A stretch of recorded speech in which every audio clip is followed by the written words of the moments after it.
पंजाब भर के सरकारी और प्राइवेट स्कूलों में जुमे को छुट्टी हुआ करेगी। महकमा स्कूल एजुकेशन ने स्कूलों के नए औकात कार का नोटिफिकेशन जारी कर दिया है। पंजाब के तालीमी इदारे हफ्ते में 4 रोज़ खुलेंगे। नोटिफिकेशन जारी हो गया है। महकमा स्कूल एजुकेशन ने नए औकात कार का नोटिफिकेशन जारी कर दिया। मज़ीद जानते हैं रॉन न्यूज़ के नुमाइंदे नुमान लियाकत से। नुमान, अपडेट कीजिएगा।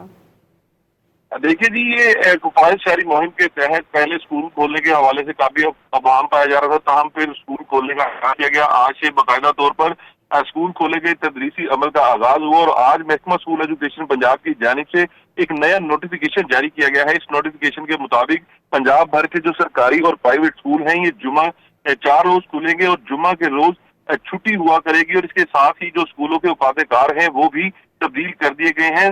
नोटिफिकेशन के मुताबिक स्कूलों के औकात कार सुबह 8:30 बजे तक होंगे और डबल शिफ्ट वाले जो स्कूल हैं वो मॉर्निंग शिफ्ट 12 बजे तक छुट्टी हुआ करेगी और जो सेकंड शिफ्ट में स्कूल हैं वो दोपहर 1 बजे से 5:30 बजे तक लगा करेंगे। और इस हवाले से छुट्टी और जो औकात कार है, इसका नोटिफिकेशन स्कूल एजुकेशन पंजाब की जानिब से जारी भी कर दिया गया है। जी, बहुत शुक्रिया नुमान लियाकत आपका।